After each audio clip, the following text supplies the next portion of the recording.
Magandang buhay sa mga nagbabalak mag-invest ng 50,000 pesos.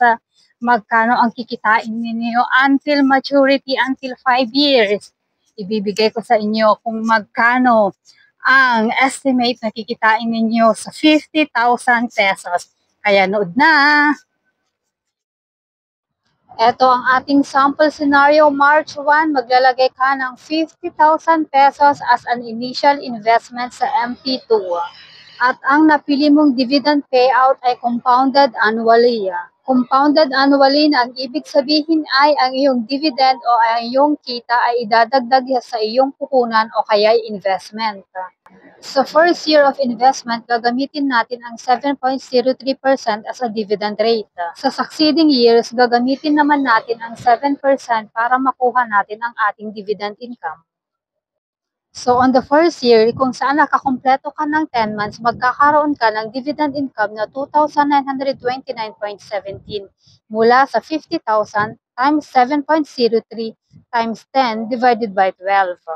So, sa January 1, 2026, meron ka ng 52,929.17 as an investment. 10 months lang ang nakumpleto mo from March, April, May, June, July, August, September, October, November, and December. 10 months lahat-lahat. Take note guys, ang 7.03 ay sample lamang dahil ang totoong na-declare na dividend ng 2024 ay 7.10%. So, on December 31, 2026, nakumpleto mo ang isang buong taon, kaya't ang iyong magiging dividend income ay 52,929.17 times 7% na, amounting to 3,705.04 pesos.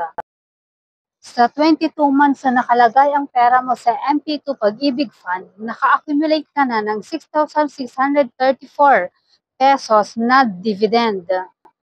Ito ay mula sa 2025 at 2026 sa compounded annually, 2,929 plus 3,705. Ang ganitong halaga ay hindi mo kikitain kahit saan mang bangko, kahit saan mang financial institution, dahil sila may maximum lang sila na binibigay na rate. Kahit ikaw man ay isang valuable client, hindi ka nila bibigyan ng 7% na time deposit rate.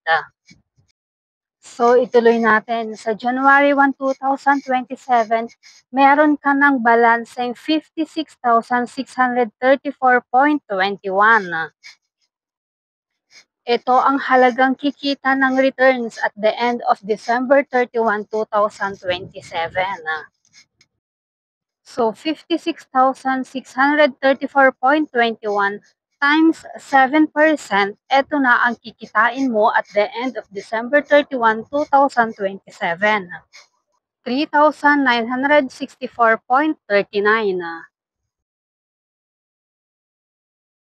So, idagdag natin ulit ang 3,964.39 sa balanse natin noong January 1, 2027, which is 56,634.21.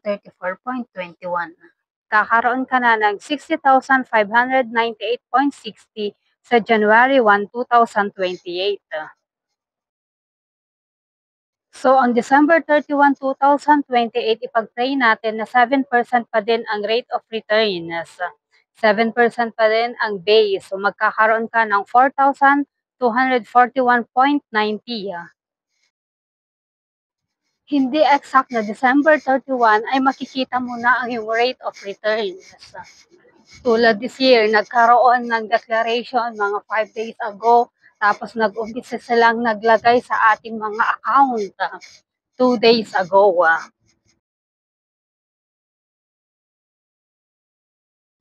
So, meron ka nang naipon na 14,840.51. So, on January 1, 2029, meron ka ng total of 64,840.51 investment. From 50,000 up na ito sa 64,840.51. So on December 31, 2029, hopefully tataas na naman ang ating rate. Pero ang gagamitin pa din nating basis ay 7%. Magkakaroon ka ng 4,538.84.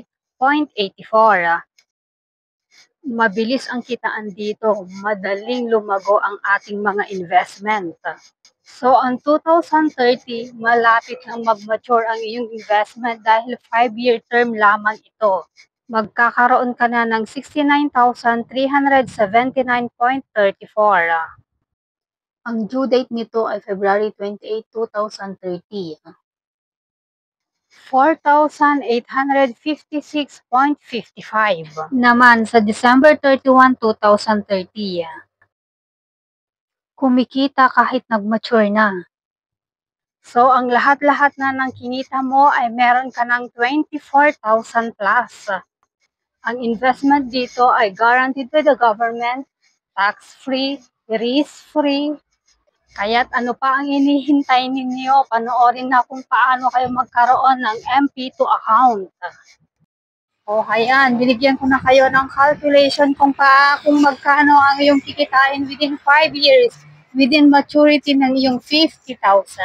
Kaya't mag-open na kayo. Meron din akong video yan sa ating playlist kung paano mag-create ng iyong MP2 account. Kaya't see you!